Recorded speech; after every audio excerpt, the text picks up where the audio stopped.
Hi guys, ఈరోజు video ఏంటంటే నేనైతే ఆలు కుర్మాతో కచోరీ అయితే వేసుకుంటున్నాను అనమాట. ఒక కుక్కర్ తీసుకొని దాంట్లో అయితే సాల్ట్ అయితే వేసుకున్నాను. నాకు కావాల్సి ఆలుగడ్డలు అయితే మంచిగా కడుక్కొని ఇంకా వాటర్లో అయితే ఆలుగడ్డలు అయితే వేసుకున్నాను. ఇంకా పొటాటో వేసిన కాబట్టి ఇంకా విజిల్ అయితే పెట్టేసుకుంటున్నాను అనమాట 4-5. ఇక కచోరీకి కావాల్సింది అయితే మైదాపిండి అనమాట. మైదాపిండి వేసుకొని ఒక బౌల్లో ఇంకా నెయ్యి డాల్డా కూడా వేసేసుకుంటున్నాను అనమాట. ఇవి వేసుకున్నాక మొత్తం నెయ్యి డాల్డాతోనే మంచిగా కలపాలి. మంచిగా కలిపి మంచిగా ఒక ముద్దలాగా చేయాలన్నమాట.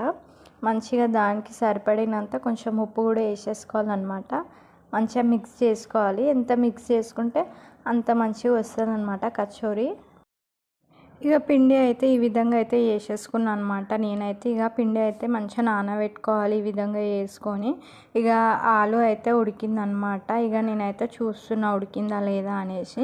ఇక ఆలు పీల్ అయితే తీసేసి ఈ విధంగా అయితే రెడీ చేసుకున్నాను అనమాట.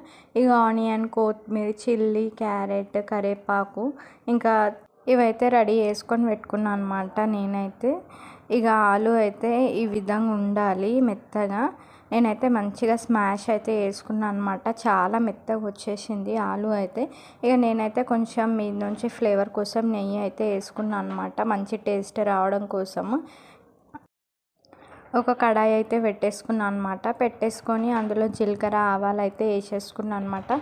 ఇక మంచిగా అయితే వేడిగా అయితే అయ్యిందనమాట. ఇక వేడిగా కాగానే ఇక అందులో ఉల్లిపాయ ఇంకా పప్పు మంచిగా అయితే వేసుకున్నా. మంచిగా వేగుతుందనమాట. ఇంకా చిల్లీ ఇంకా క్యారెట్, కరివేపాకు ఇవన్నీ వేసుకోవాలి. వేసుకున్న తర్వాతకి మంచిగా కొద్దిసేపు అయితే కలిపి వదిలేసేయాలన్నమాట. వదిలేసిన తర్వాతకి ఇక మీద నుంచి అయితే కొత్తిమీర వేసుకోవాలన్నమాట. మంచి ఫ్లేవర్ వస్తుంది ఇట్లా వేసుకుంటే. వేసుకున్న తర్వాతకి ఇంకా అల్లం వెల్లుల్లి పేస్ట్ ఇంకా కారము, పసుపు, ఉప్పు మనకు కావాలి. చాట్ మసాలా ఉంటే చాట్ మసాలా కూడా వేసుకున్నాను అనమాట. నేనైతే ఇక రెడీ అయిపోయింది. ఈ విధంగా అయితే అయిపోయింది అనమాట. ఇక నేను చల్లగా కావడం కోసం ఒక ప్లేట్లో అయితే తీసుకొని మీద నుంచి పిండి నానిన తర్వాతకి నేనైతే ఇట్లా చేసుకున్నాను అనమాట. రోల్ చేసుకొని మధ్యలో అయితే కట్ చేసుకున్న తర్వాతకి ఎందుకు కట్ చేసుకున్నా అంటే నాకైతే కచోరీ చిన్నగానే కావాలన్నమాట. పెద్దగా అయితే పిండి అయితే సాగుతుంది అనమాట.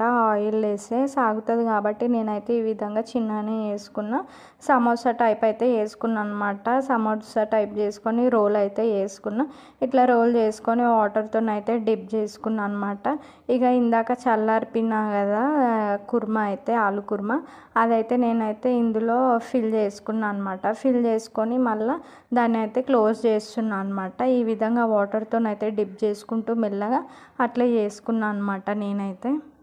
ఇక చేసుకున్న తర్వాత నేనైతే కొద్దిసేపు అయితే ఫ్యాన్ గాలి కారబెట్టిన, ఎందుకంటే ఎంబడి డీప్ ఫ్రై చేసి మీద జిల్లుతుంది.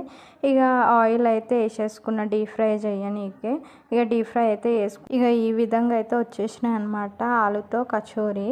చాలా మంచిగా స్పైసీగా మంచిగా సేమ్ షాప్లో ఉన్నట్టే సూపర్ ఉంది కచోరీ అయితే. టేస్ట్ అయితే వేరే లెవెల్ ఉంది. ఎంత స్పైసీగా ఎంత బాగుందంటే మీరు కూడా ట్రై చేసి చూడండి. మా వీడియో కనుక నచ్చితే లైక్, షేర్, సబ్స్క్రైబ్ అయితే మర్చిపోకండి.